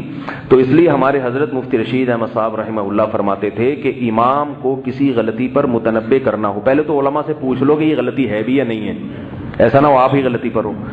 تو کہیں آپ دیکھیں کہ امام صاحب فرض نماز کے بعد جنازے کے لیے دعائیں کروا رہے ہیں، اللہ ان کی مغفرت کر دے، ایسی ایسی دعائیں پورے نام لے لے کے۔ میں ایک مسجد میں نماز پڑھ رہا تھا، اپنی جماعت نکل گئی میری، وہ تھوڑا گرین شیڈ تھا ان میں، تو حیدرآباد کی بات ہے، تو میرے ساتھ میرا شاگرد بھی تھا، ہماری نماز نکل گئی، سفر میں تھے ہم نے، جب نماز پڑھ رہے تھے تو ہمیں امام صاحب کی دعا کی آواز آ رہی، اے اللہ ستار بھائی کی مغفرت کر دے، انہوں نے اتنے پنکھے لگائے ہیں مسجد میں، اے اللہ غفار بھائی نے یہ اے سی انہوں نے لگوایا، ان کی مغفرت کر دے، جو جس نے جہاں جہاں لگوایا سب کو ہائی لائٹ کیا جا رہا ہے۔ ہمارے لیے نماز میں ہنسی روکنا مشکل ہو گیا تھا، یار یہ کیا، یہ کوئی پروگرام چل رہا ہے، یہ دعا ہو رہی ہے، یہ سیاست ہے، یہ دعاؤں میں بھی سیاستیں چل رہی ہیں۔ تو اب کیا ہے کہ جنازہ تگڑا آ گیا، تگڑا جنازہ نا، جنازے کی بھی دو قسمیں ہوتی ہیں، ایک غریب غربا کا، چلو اے اللہ مغفرت کر دے، چلو بیٹا صحیح کافی ہے ہو جائے گی۔ ایک ہے ذرا کوئی سیٹھ صاحب کا جنازہ ہے، ذرا تگڑا قسم کا جنازہ، پھر وہ جنازہ تو اللہ نے تو سب کا ایک ہی جیسا رکھا ہے نا، اللہ نے جو مغفرت کی دعا اللہم اغفر لحینا ومیتنا وشاہدینا، وہ تو سب کا، اور بھی حدیث میں دعائیں ہیں، وہ تو سب کی ایک ہی جیسی ہیں، اس میں یہ نہیں دیکھا جاتا یہ 20ویں گریڈ کا آفیسر ہے یا کوئی چپڑاسی ہے، موچی ہے، سب ایکویلٹی، سب برابر نظام رکھا اللہ نے۔ اب اگر امام صاحب جنازہ پڑھائیں گے جو چندہ دیا کرتے تھے تو ان کا بھی شریعت میں ان کا بھی ویسا ہی ہے جو چندہ نہ دینے والے کا ہے، کوئی فرق نہیں۔ تو اب امام صاحب کیا کرتے ہیں کہ تھوڑا سا اپنی طرف سے تڑکا لگاتے ہیں تاکہ اس کے لواحقین کو پتہ چلے کہ ہم نے بھی دینا ہے، یہ سلسلہ ہمارا ختم نہیں ہونا چاہیے، ورنہ ہمارا بھی جو ہے نا وہ ہول سیل کے حساب سے ہو جائے گا جنازہ۔ تو وہ ریٹیل پرائس پہ جنازہ پڑھوانے کے لیے پھر امام صاحب نماز کے بعد پھر لمبی لمبی دعا مانگتے۔ جنازہ رکھا ہوا ہے، اسلام کہہ رہا ہے، شریعت کہہ رہی ہے کہ جنازے میں تاخیر مت کرو۔ نبی نے فرمایا حضرت علی سے 3 چیزوں میں تاخیر مت کرو، ان 3 چیزوں میں ایک کیا ہے؟ جنازہ۔ یہاں تک کہ صحابہ کرام کی جب میت ہوتی تھی، انتقال ہوتا تھا، بعض دفعہ نبی کو اطلاع دینے سے پہلے دفنا دیا کرتے تھے، کیونکہ رات کو انتقال ہوا، آپ صلی اللہ علیہ وسلم کو جگائیں گے تو نیند خراب ہونے کا اندیشہ ہے، فجر تک انتظار کریں گے تو جنازے میں تاخیر ہوگی، اس لیے رات ہی کو دفنا دیا۔ حالانکہ محمد صلی اللہ علیہ وسلم کسی پہ جنازہ پڑھے کتنی بڑی خیر و برکت ہے، لیکن صحابہ جانتے تھے کہ تاخیر، یہ تھے سنتوں، اصل سنت پہ حرص اس کو کہتے ہیں۔ تو اب کیا ہے کہ وہ امام صاحب کا پروگرام چلتا ہے نماز کے بعد، یا اللہ ان کی مغفرت کر دے، یا اللہ، وہ جنازہ پڑھا ہوا ہے، وہ کہہ رہا ہے بھائی یہ مغفرت کے لیے اللہ نے جو طریقہ بیان کیا ہے جنازے کی دعا وہ پڑھو نا۔ تو جیسے نماز جنازہ کے بعد دعا جائز نہیں ہے، بدعت ہے، اسی طرح نماز جنازہ سے پہلے بھی ناجائز ہے۔ تو کہیں کسی مسجد میں دیکھیں، کیونکہ لوگ کہتے ہیں کہ آپ خود کیوں نہیں بتا دیتے، یاد رکھو ہر آدمی اپنی فیلڈ کو صحیح طرح سمجھتا ہے۔ مولوی صاحب جب ایک دوسرے مولوی صاحب کو اس طرح کی باتیں شروع کر دیں تو پھر تھوڑا سا دلوں میں کچھ خطرہ ہوتا ہے، تو اس لیے اس کا بہترین طریقہ یہ ہے پرچی لکھیں اور ایسی جگہ ڈال کے غائب ہو جائیں وہاں سے، رائٹنگ سے بھی نہ پکڑے جائیں، تو اس سے فائدہ ہوگا کہ وہ دیکھیں گے بھائی ذرا میں اس کی تحقیق کر لوں کیا واقعی ایسا ہے یا نہیں۔ ہر انسان سے خطا ہو سکتی ہے، میں کسی کی توہین نہیں کر رہا، مجھ سے بھی غلطیاں ہوتی ہیں بعض دفعہ، لوگ مجھے بتاتے ہیں، میں دیکھتا ہوں ہاں بھائی اگر یہ واقعی غلطی ہے تو میں اس سے رجوع کرتا ہوں، نہیں ہوتی تو بتا دیتا ہوں بھائی آپ کو غلط فہمی ہوئی ہے۔ تو کوئی بھی دنیا میں ایسا نہیں ہے جو ہے وہ دودھ کا دھلا ہوا ہو، اس سے کوئی خطا ہی نہ ہو سکتی ہو۔ تو کسی امام میں یہ غلطی دیکھیں تو طنز نہ کریں۔ ہمارے ہاں ہوتا یہ ہے کہ جب کوئی چیز سیکھتے ہیں تو جا کے پھر طنز شروع کر دیتے ہیں، وہ یہ کر رہے ہیں، وہ فلانے نے کہا تھا یہ بدعت ہے لہٰذا مولوی بدعتی ہیں۔ تو یہ چھوٹی چھوٹی باتوں پہ بدعتی ہونے کا فتویٰ نہ لگایا کریں، بس سمجھا دیا کریں، اور ایک دفعہ سمجھا دیں اس کے بعد دوبارہ نہ چھیڑیں۔ ہمارے ذمے بات پہنچانا ہے، منوانا نہیں ہے۔ فتنہ وہاں کھڑا ہوتا ہے جہاں منوانے کے لیے مسلط ہو جاتے ہیں۔ امام مان نہیں رہا، پھر آپ منوا رہے ہیں، پھر جھگڑے، پھر کمیٹیوں میں فسادات، پھر مسجدوں میں 2 دھڑے۔ وہ اتنا برا کام نہیں تھا، لیکن یہ دھڑے بندیاں اس سے زیادہ برا کام ہو گیا۔ تو آپ نے بات پہنچا دی، آپ کا فرض ادا ہو گیا۔ منوانا آپ کا کام نہیں ہے، منوانا پولیس کا کام ہے۔ پولیس کیوں ہے؟ وہ بھائی جب کوئی نہیں مان رہا ہو تو ڈنڈے کے زور سے سمجھائے گی، وہ آپ نہیں منوا سکتے۔ اور اگر پولیس نہیں منوا رہی تو آپ پولیس بننے کی کوشش نہ کریں۔ سمجھ رہے ہیں بات کو؟ تو میں یہ عرض کر رہا تھا، کہاں سے بات چل رہی تھی بھائی؟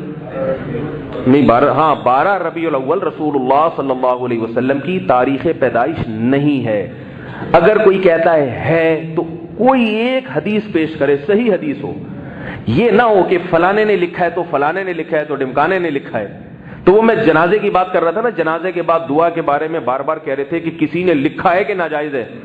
میں نے کہا ہاں، تو کہنے لگے کس نے؟ میں نے کہا میں نے لکھا ہے، ابھی تھوڑی دیر پہلے میں گھر میں لکھ کے آ رہا ہوں، چھپ بھی جائے گا انشاءاللہ، تو بس وہ لکھا ہوا ہو جائے گا۔ تو لکھا ہوا تھوڑی دلیل ہوتا ہے، کوئی بھی کچھ بھی اٹھا کے لکھ لے۔ دلیل تو یہ ہوتی ہے کہ قرآن و سنت سے ائمہ مجتہدین جو قرآن و سنت ہی کی تشریح کرنے والے ہیں ان سے کیا ثابت ہے۔ تو باقی کسی نے بھی کچھ اٹھا کے لکھ دیا تو وہ اس کی کوئی گارنٹی نہیں ہے بھائی، وہ تو کوئی بھی کچھ لکھ سکتا ہے، تو کوئی دلیل نہیں ہے اس کی۔ اور فلکیات کی روح سے اگر دیکھا جائے، دیکھو آج انٹرنیٹ پہ سرچ کرو، آپ اسلامی تاریخ سے اپنی انگریزی تاریخ نکال سکتے ہو، کیا خیال ہے بھائی؟ دن بھی نکال سکتے ہو، تاریخ بھی نکال سکتے ہو۔ بہت زیادہ فرق آتا ہے تو ایک دن کا فرق آ سکتا ہے، اس سے زیادہ فرق نہیں آتا۔ جب آپ انٹرنیٹ پہ پرانی تاریخ ڈالیں گے نا انگریزی، گوگل پہ آج تجربہ کر کے دیکھیں اور دیکھیں کہ یہ تاریخ کے لحاظ سے میرا اسلامی تاریخ اور میرا دن کیا بنتا ہے، تو آپ کو بتا دے گا آپ کا دن یہ بنتا ہے اور آپ کی اسلامی تاریخ، اور وہ بتا دے گا کہ بھئی یہ ایک دن کا فرق اس میں ہو سکتا ہے۔ کیونکہ گوگل کو اس وقت نہیں پتا تھا کہ مفتی منیر صاحب نے کیا اعلان کیا تھا، چاند ہوا تھا کہ نہیں ہوا تھا، گوگل کیلکولیٹ کر کے بتاتا ہے بس۔ پشاور میں وہ ایک دن پہلے بتائے گا اگر سمجھدار ہوگا، اور کراچی میں ایک دن بعد بتائے گا، لیکن گوگل ابھی اتنی سمجھ نہیں آئی اس میں، ہر چیز گوگل سے پتہ چلتی ہے سوائے ایک چیز کے، وہ تو یاد ہے نا، وہ نہیں پتہ چلتی، وہ کسی اور وقت دوبارہ بتاؤں گا، وقت کم ہے۔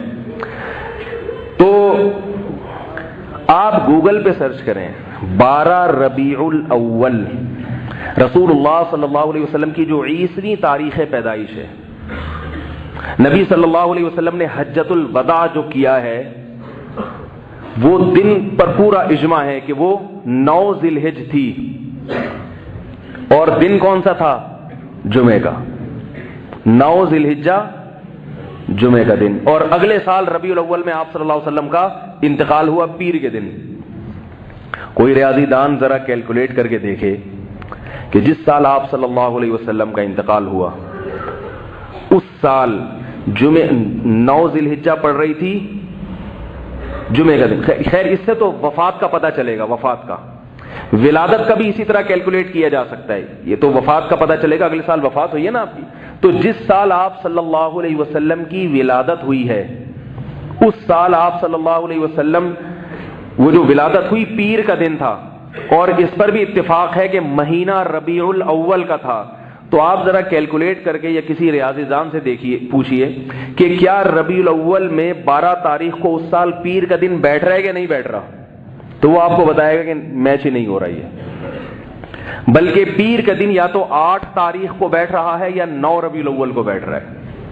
اسی وجہ سے محقق علماء کہتے ہیں کہ اس بات کا زیادہ امکان ہے کہ آپ صلی اللہ علیہ وسلم کا یوم ولادت 8 ربیع الاول یا 9 ربیع الاول ہے، اور اس میں بھی 8 کو زیادہ ترجیح دی ہے، لیکن یہ بھی یقینی نہیں ہے. اس لیے یقینی نہیں ہے کہ صحابہ کرام نے آپ صلی اللہ علیہ وسلم کی ایک ایک چیز کو نوٹ کیا. آپ ہنستے تھے تو آپ کے دانت کتنے نظر آتے تھے, آپ صلی اللہ علیہ وسلم کھجور کیسے کھایا کرتے تھے, آپ صلی اللہ علیہ وسلم چلا کیسے کرتے تھے, آپ صلی اللہ علیہ وسلم بالوں کی مانگ کیسے نکالا کرتے تھے, آپ صلی اللہ علیہ وسلم کے سر میں کتنے بال سفید ہو گئے تھے.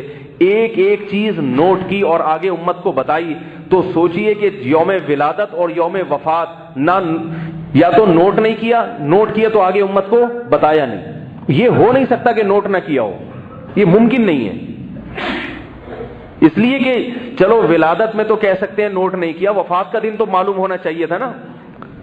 معلوم تھا مگر آگے نقل نہیں کیا تاکہ یہ امت برسیاں منانا نہ شروع کر دے, کیونکہ ولادت کے دن سے اور وفات کے دن سے کوئی شریعت کا حکم متعلق نہیں ہے. اس لیے صحابہ کرام نے نہ یوم ولادت کی تاریخ آگے امت کو بتائی اور نہ یوم وفات کی تاریخ امت کو بتائی. جان کر جیسے حضرت عمر نے وہ صلح حدیبیہ میں جو درخت تھا نا وہ جب کٹوا دیا تو بعض جو کمزور ایمان والے لوگ تھے جو عشق عشق کرتے تھے مگر عشق کا طریقہ نہیں آتا تھا, انہوں نے پھر ایک درخت بنایا اور اس کو نام دے دیا یہ صلح حدیبیہ والا درخت ہے. تو بالکل ایسے ہی ہے کہ صحابہ کرام نے یوم ولادت نہیں بتایا ہمیں, لیکن کیا نتیجہ نکلا کہ بدعتیوں نے کچھ تو کرنا تھا نا, کسی دن کو سیلیبریٹ تو کرنا ہے, منانا تو ہے, تو انہوں نے خود سے 12 تاریخ کو متعین کر کے منانا شروع کر دیا. جیسے عیسائی خود اس بات کا اعتراف کرتے ہیں کہ 25 دسمبر حضرت عیسیٰ کا یوم ولادت نہیں ہے, یہ عیسائی پادریوں نے اپنی کتابوں میں لکھا ہے, مگر دن تو منانا ہے نا انہوں نے. عمل سے تو ثابت نہیں کرتے کہ ہم عیسائی ہیں. عیسائیوں کی آج داڑیاں نہیں ہوتی, حضرت عیسیٰ علیہ السلام کی داڑھی تھی. حضرت عیسیٰ علیہ السلام زنا اور شراب کے خلاف دعوت لے کر آئے تھے. آج پورا امریکہ شراب بھی پی رہا ہے, زنا بھی کر رہا ہے. تو جو عملی تو کام کرنے کے تھے حضرت عیسیٰ کی تعلیمات میں وہ چھوڑ دیے, حضرت عیسیٰ کے یوم ولادت منانا شروع کر دیا. یہ سب ان لوگوں کے کام ہیں جو عمل میں کسی کو فالو نہیں کرتے مگر دن منا کے خوشیاں مناتے ہیں. عیسائیوں کے پاس بھی یوم ولادت محفوظ نہیں تھا حضرت عیسیٰ کا, انہوں نے بھی 25 دسمبر متعین کر کے اس کو منانا شروع کر دیا. اور کمال کی بات ہے عیسائیوں کی جو اصل عید تھی جو حضرت عیسیٰ دے کے گئے تھے اس کا کسی عیسائیوں کو بھی پتہ ہی نہیں ہے کہ وہ کون سی تھی. تو جس طرح سے ربیع الاول 12 تاریخ منائی جا رہی ہے, اس سے بھی ایسا معلوم ہوتا ہے کہ کچھ وقت کے بعد ان کو یہ پتہ ہی نہیں چلے گا کہ اصل عیدیں کہاں غائب ہو گئیں. اور جوش و خروش ان لوگوں میں عید الفطر اور عید الاضحیٰ میں اتنا نہیں ہوتا جتنا اس بنائی ہوئی عید میں ہوتا ہے. جو اصل عیدیں اسلام نے دی ہیں ان میں ایسا چراغا نہیں ہوتا, ان میں اس طرح نہیں ناچتے, مگر جو عید نہیں دی ان میں اتنا اس کو سیلیبریٹ کرتے ہیں کہ اصل عیدوں میں بھی ایسا نہیں ہوتا. تو یہ ساری باتیں اس بات کی علامت ہے میرے بھائی, اللہ تعالیٰ نے ہمیں جو دین دیا ہے. بعض لوگ کہتے ہیں کہ تم لوگ بھی تو حضرت عمر کا دن مناتے ہو اور فلاں کے دن مناتے ہو, تو جو مناتے ہیں بھائی ان سے پوچھو, ہم تو نہیں مناتے. ہم تو نہ حضرت عمر کا دن مناتے ہیں, نہ عثمان کا دن مناتے ہیں, نہ علی کا دن مناتے ہیں رضی اللہ عنہ, نہ حضرت حسین کا دن مناتے ہیں.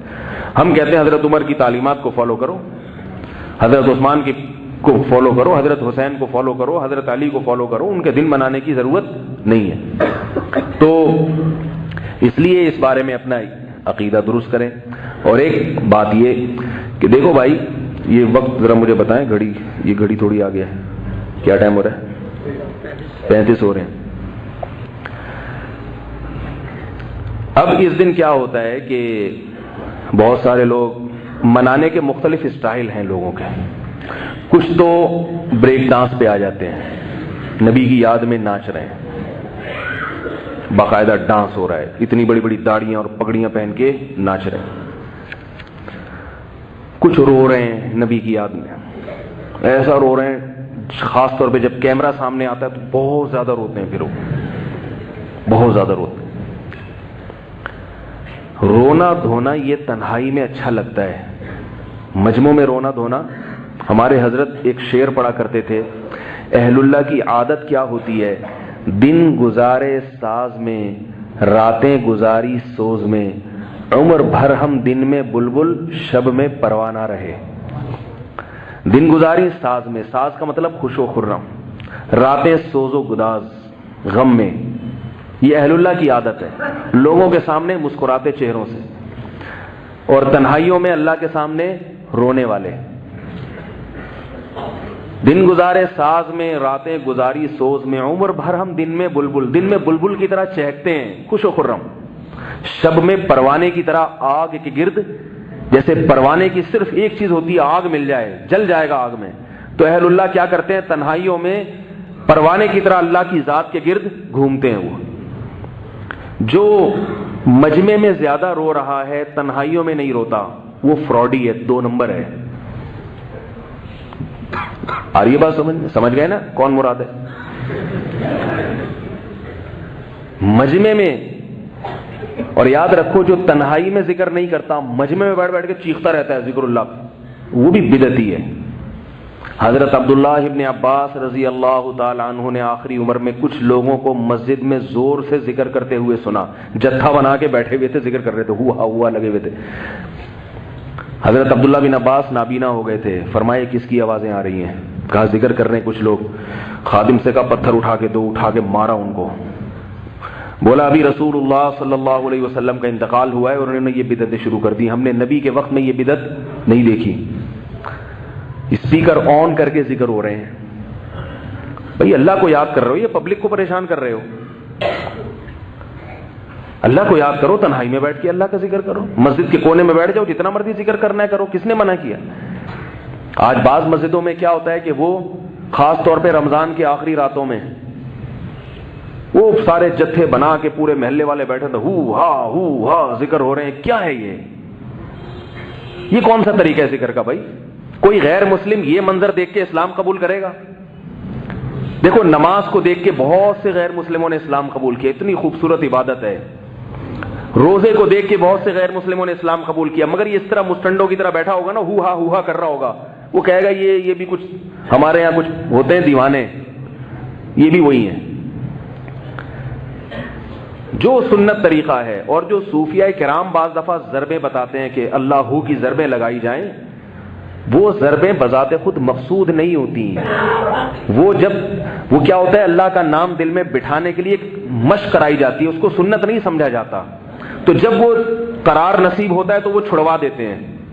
اس میں بھی یہ ضروری ہے کہ اگر وہ پبلک کو اکٹھا کر کے باقاعدہ اعلان کر کے مجلس ہوگی تو وہ بھی بدعت بن جائے گی، ایک صاحب میرے پاس آئے رمضان میں کہ میں اپنی مسجد میں خانقاہ کھول رہا ہوں. میں نے کہا جی ماشاءاللہ آپ کو خلافت ملی؟ ہاں فلاں سے کے لیے اچھی بات. میں نے کہا کیا کریں گے؟ کہہ رہے میں اس طرح لوگوں کو جمع کر کے ذکر کرواؤں گا. میں نے کہا رہنے دو بھائی، آپ کو اللہ کا واسطہ. ہوا کا لوگوں کو بڑا شوق ہے، پوری پبلک اکٹھی ہو جائے گی. دکانداری نہ چلاؤ، لوگوں کی اصلاح کرو بھائی. خیر وہ واقعی نیک آدمی تھے تو میرے مشورے پر انہوں نے عمل کیا. تو پوچھنے آ گئے نا پہلے کہ احتیاطاً میں کوئی ایسا کام نہ کروں جو شریعت کے خلاف چل جائے. اس لیے میرے بھائی اللہ کے نبی حضرت عبداللہ ابن عباس رضی اللہ تعالی عنہ نے لوگوں کو ذکر نہیں کرنے دیا. اب کوئی یہ کہے کہ دیکھو لوگوں کو ذکر سے روک رہے ہیں، یہ ذکر سے نہیں روک رہے، اس طریقے سے ذکر سے روک رہے ہیں. میں نے ایک بیان میں کہا کہ جو عاملوں کے پاس جا کے ذکر کرتے ہیں نا، وہ دماغی توازن خراب ہو جاتا ہے ان کا تھوڑے دنوں میں. تو میرے خلاف کمنٹس آئے فیس بک پہ کہ یہ لوگوں کو ذکر سے روک رہا ہے، اور یہ اس نے دعویٰ کیا کہ ذکر کرنے سے انسان پاگل ہو جاتا ہے. حالانکہ قرآن میں تو جگہ جگہ ذکر کرنے کا حکم ہے، قرآن میں جگہ جگہ ذکر کرنے کا حکم ہے، مگر قرآن میں یہ کہیں نہیں کہا کہ جب یہ جو ہم ذکر کا حکم دے رہے ہیں اس کے لیے فلاں پیر صاحب کے پاس جاؤ اور ان کی مجلس میں بیٹھ کے یوں سر ہلاؤ اور جتھے بنا کے کرو. یہ کہاں لکھا ہے قرآن میں؟ اور فلاں کے مشورے پہ کرو، یہ کہاں لکھا ہے قرآن میں بھائی؟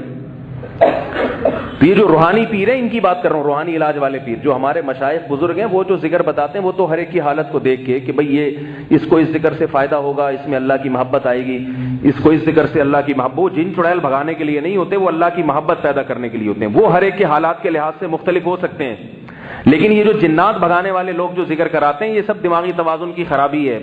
اور یاد رکھو کسی کے قبضے میں جن نہیں ہوتا، یہ فلسفہ ہی غلط ہے. جنات کو قبضے میں کرنا ممکن نہیں ہے، جنات نے ان عاملوں کو قبضے میں کیا ہوا ہوتا ہے.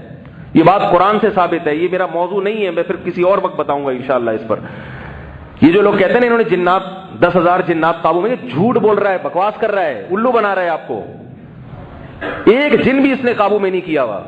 اور یہ جو لوگوں کو کہتا ہے نا تم نام بتاؤ، اپنی ماں کا نام بتاؤ، پھر یوں استخارے لڑاتا ہے، پھر کہتا ہے وہ فلاں پہ یہ ہے.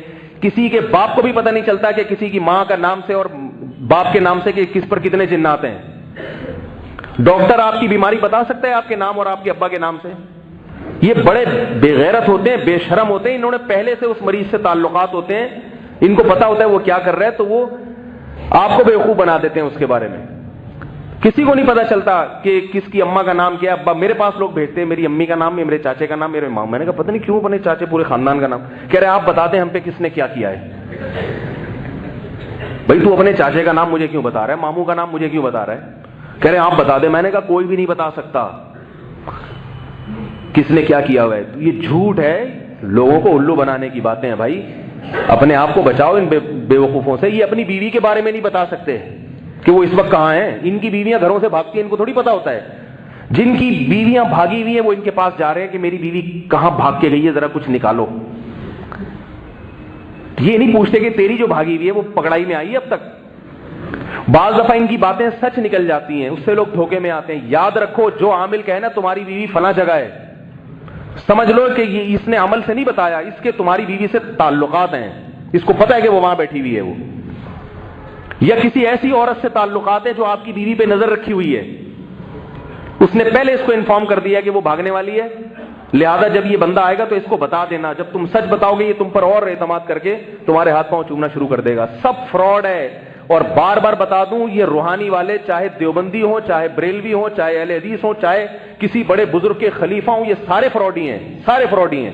اس لیے مجھے یہ نہ کہا کرو کہ وہ فلاں ادارے کے مفتی ہیں، وہ فلاں ادارے میں بزرگ ہیں. آپ ان کو کہہ رہے ہو سب ایک جیسے ہیں. روحانی علاج کے نام پہ جتنے رسالے نکل رہے ہیں سب ٹوپی ڈرامہ ہے، کوئی حقیقت نہیں ہے ان کی. اور یاد رکھو بڑے بڑے مفتی ہیں جو لوگوں کو الو بنا رہے ہیں، وہ مفتی ہیں نہیں، نام کے ساتھ مفتی لگا لیا ہے انہوں کے. مفتی کے پاس اتنا ٹائم کہاں ہوتا ہے. میرے پاس کل ایک صاحب آئے کہ سروائیکل پین ہے اور یوں بہت دنوں سے. تو ہمارے قریب میں ایک عامل صاحب ہیں، آج کل وہ مفتی بھی ہیں، وہ بہت دم درود کر رہے ہیں. انہوں نے میرا بنیان سونگ کے بتایا کہ آپ پر کسی نے کچھ کیا ہوا ہے. میں نے کہا کسی کے پجامے اور بنیان سے جنات کا کوئی تعلق؟ بولو بھائی. کسی کے پجامے سے اور بنیان سے نہیں پتا چلتا کہ کس پر کیا جن ہے. یہ جھوٹ بکواس کر رہا ہے. کہہ رہے نہیں آپ اتنے بڑے بزرگ کو ایسا. میں نے کہا وہ بزرگ نہیں ہے، الو کا پٹھا ہے. اور کتنی گالیاں دلواؤ گے مجھ سے بھائی؟ جھوٹ بول رہا ہے. کیا کروں، افسوس اس پر ہوتا ہے کہ بیڑا غرق کر دیا انہوں لوگوں کا. اور میرے بیان سن کے پھر جا رہا ہوتا ہے اس کے پاس. کہہ رہے نہیں میں نے 6 آدمیوں کو دکھایا، سب نے کہا ہے، سب نے جھوٹ بولا ہے. کوئی کچھ نہیں. اگر ہے جن تو آیت الکرسی پڑھو، خود پڑھ لو، امام صاحب سے پڑھوا کے دم کروا لو کسی بھی، وہی فائدہ ہوگا. ان کے پاس کچھ بھی نہیں ہے. بعض یہ کہتے ہیں کہ قرآن سے ہم علاج کر رہے ہیں، وہ بھی جھوٹ بولتے ہیں. قرآن کے نام پہ سیڑھیاں چل رہی ہیں، وہ بھی جھوٹ ہے. قرآن سے وہ جادو کر رہے ہیں حقیقت میں. یاد رکھو جیسے قرآن سے جادو اترتا ہے، قرآن سے جادو چڑھتا بھی ہے. قرآنک سیڑھی آئی بھی ہے، کیونکہ سادگی نے لوگوں کو بہت الو بنایا ہوا ہے. اور کہتے ہیں تبلیغ کے بہت بڑے کوئی اکابر رہی ہے. تبلیغ والے یہ کام نہیں کرتے. اور اگر تبلیغ کے کوئی اکابر ہے تو خدا کی قسم وہ بھی فراڈی ہے، وہ بھی فراڈی ہے. تبلیغ والوں کو اس نے بیوقوف بنا کے وہاں تک پہنچ گیا. وہ کیا ہے، قرآن کی سیڑھیاں تقسیم کی ہوئی ہیں کہ جناب وہ یہ آیتیں اتنی دفعہ سنیں گے تو جن اترے گا. حالانکہ اس سے کیا ہو رہا ہے کہ جب آپ ایک دماغ میں تصور رکھ کے 1-1.5 گھنٹے تک وہ سنتے ہو تو آپ پہ اثرات ہونا شروع ہو جاتے ہیں، الٹیاں ہوتی ہیں. وہ الٹیاں ہونا آپ اس کی علامت ہے کہ آپ پہ جادو چڑھ رہا ہے. وہ بیچارہ مریض سمجھ رہا ہوتا ہے کہ مجھ پہ جادو اتر رہا ہے. تو سب الو بنانے والی باتیں ہیں. کسی کو نہیں مانا کرو. کوئی کرتا ہے نا یہ بنیان دیکھ کے، پجامے دیکھ کے بتا رہے میرے پاس لے کر آؤ، تو بچاؤ اپنے آپ کو ان چیزوں سے. اللہ اس کے رسول صلی اللہ علیہ وسلم کی اطاعت کرو، فرما برداری کرو. نبی صلی اللہ علیہ وسلم پر جب جادو ہوا تھا اللہ نے سورہ فلق سورہ ناس اسی لیے نازل کی تاکہ آپ کی امت کو یہ تحفہ ملے اور کسی پلیتے کے پاس جانے کی ضرورت نہ پڑے تمہیں. یہ آیت الکرسی پڑھو، قل اللہ پڑھو، یہ اپنے اوپر دم کرو اور کسی کے پاس جانے کی ضرورت نہیں ہے. جب ان چیزوں کو چھوڑو گے اللہ اس کے رسول کی اطاعت کو تو اللہ تمہیں پھر ان لوگوں میں الجھائے گا. وہ شیطان تمہیں ان چیزوں میں ڈالے گا. پھر بات کو ختم کرتا ہوں. یہ جب عاملوں کا نام آتا ہے تو میرا دماغ پھر، کیونکہ میں اپنے رشتہ داروں کو دیکھ رہا ہوں، وہ جا رہے ہیں، سگے چاچے سگے ماموں جا رہے ہیں. ایک دن میرے سگے رشتہ دار نے کہا، بہت قریبی ہیں، ممکن ہے بیان سنے تو غصہ ہو اس لیے نام نہیں لے رہا ان کا. انہوں نے کہا وہ آپ کے فلانے قریبی بزرگ نے فلاں کی جن کے ذریعے آپریشن کروا کے پتھری نکالی. میں نے کہا نہیں نکالی, جھوٹ بول رہا ہے وہ. جن کے ذریعے کسی کے گردے کی پتھری نکالنا کسی کے باپ میں دم نہیں ہے, خدا کی قسم. آپریشن کرنا جن کے ذریعے, وہ کہہ رہے ہیں جنات تو کر سکتے. میں نے کہا کر سکتے ہیں, اس کے مشورے پہ نہیں کر سکتے. میں نے کہا یہ میرا موبائل پروفائل پر ہے, اس کو بولو جنات کے ذریعے اس کو سائلنٹ پہ کر دے. یہاں پہ میں بیٹھا ہوا ہوں, نہیں کر کے دکھا سکتا. جو جن موبائل کو سائلنٹ پہ نہ کر سکے وہ آپریشن کہاں سے کرے گا؟ ڈاکٹر بننے کے لیے تو بہت بڑا انجینئر ہونا چاہیے. اور یاد رکھو یہ جو واقعات ہوتے ہیں نا, یوں کر دیے, یہ سب شعبدے ہوتے ہیں, نظر کے دھوکے ہوتے ہیں. نظر کا دھوکہ ایک باقاعدہ فن ہے, یہ سیکھا جاتا ہے. دیکھ نہیں رہے یوٹیوب پہ آج کل کیسے میجک شو آ رہے ہیں, جناب اس سے رومال سے کبوتر بنا کے نکال دیتا ہے, تو وہ نظر کا دھوکہ ہوتا ہے. تو ان کے پاس بھی نظر کے مسمرزم ہوتا ہے, نظر کے دھوکے ہوتے ہیں. بعض دفعہ یہ بتا دیتے ہیں آپ کی جیب میں کیا ہے, بعض دفعہ بتا دیتے ہیں, دماغ پڑھ لیتے ہیں بعض دفعہ مسمرزم کر کے, لیکن اس سے کچھ بھی نہیں ہوتا. بتا دیا تو کیا ہے جیب میں, دیکھ کے بتا دو جیب میں کیا ہے. اس سے نہ اس کو کوئی آپ کی بگڑی بنا سکے گا, یہ نہ آپ کا کوئی نقصان پہنچا سکے گا. اور ان لوگوں کا بزرگی سے کوئی تعلق نہیں ہوتا, یہ بزرگ بن کے بیٹھے ہوئے ہوتے ہیں الو بنانے کے لیے لوگوں کو. چیخ چیخ کے تھک گئے, مگر اپنے مولویوں کی سمجھ میں نہیں آ رہا. باقی پھر کوئی دیکھتا ہوں کوئی بہت بڑے مولوی صاحب جا کے کسی فراڈی سے بیعت ہو جاتے ہیں. جا کے دارالعلوم کورنگی کے مفتی, جامعۃ الرشید کے استاذ, وہ ایسے روحانی عاملوں کے ہاتھ سے بیعت ہیں. حالانکہ دارالعلوم ہمارے لیے نظر میں قابل احترام ادارہ ہے, ان کے علماء ہمارے اکابر ہیں, مگر وہ عالم بھی اگر کسی فراڈی کے ہاتھ پہ, روحانی کے ہاتھ سے بیعت ہوگا تو یاد رکھو میں پھر بھی اس روحانی کو نہیں مانگوں گا. میں کہوں گا کہ یہ روحانی اتنا بڑا فراڈی ہے کہ اس نے ایسی چال چلی ہے کہ اس نے اتنے بڑے عالم کو بیوقوف بنا دیا. ایک صاحب میرے پاس آئے, بس آخری بات کر کے بیان ختم کرتا ہوں. کہنے لگے کہ یہ جو ہے نا وہ فلانا عامل جس کو آپ فراڈی کہتے ہیں, اس کے ہاتھ پہ تو شیخ الحدیث بیعت ہیں. میں نے کہا اس شیخ الحدیث کے بیعت ہونے سے میں یہ نہیں کہوں گا کہ وہ فراڈی نہیں ہے, میں یہ کہوں گا وہ اتنا بڑا فراڈی ہے کہ اس نے شیخ الحدیث کو بھی بیوقوف بنا دیا. یہ فارمولہ یاد رہے گا.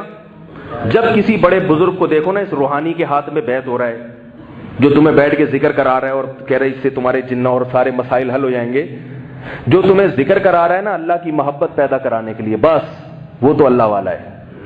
اور جو تمہیں کرانا نا یہ میرے سامنے بیٹھ کے یہ گھما لے, اس سے تیری بیٹی کی شادی ہو جائے گی, تو اس کی محفل میں اگر کوئی بہت بڑا شیخ الحدیث بیٹھ رہا ہے تو اس روحانی پیر سے پھر بھی متاثر ہونے کی ضرورت نہیں ہے. بولو یہ اتنا بڑا فنکار ہے کہ اس نے اتنے بڑے بزرگ کو بھی بیوقوف بنا دیا. بزرگی الگ چیز ہے, حماقت الگ چیز ہے. بعض نیک ہوتے ہیں مگر احمق ہوتے ہیں, اور بعض نیک نہیں ہوتے مگر عقل مند ہوتے ہیں. اس پر ایک واقعہ بھی سناؤں گا. ایک بہت بڑے عامل نے ایک ایسے آدمی کو جو اپنے آپ کو نیک بھی نہیں کہتا, اس کو بیوقوف بنانے کی کوشش کی. اس نے پکڑ لیا اس کو کہ تو الو بنا رہے ہمیں, اور جو بزرگ بیٹھے ہوئے تھے وہ بن گئے. دماغ کی صلاحیت ایک الگ چیز ہے, نیکی ایک الگ چیز ہے. ہر ذہین نیک نہیں ہوتا, اور ہر جو ہے نا بیوقوف, ہر گناہگار بیوقوف نہیں ہوتا. تو عقل ہونی چاہیے ان کم بختوں کو پکڑنے کے لیے. بنیان سونگ رہا ہے, پجامے سونگ رہا ہے تمہارے, بولے تو کیوں سونگ رہا ہے میرا بنیان, شرم نہیں آتی تجھے؟ اللہ تعالیٰ ہدایت عطا فرمائے. پھر انشاءاللہ ایک واقعہ سناؤں گا بیان کے بعد, اللہ عمل کی توفیق عطا فرمائے.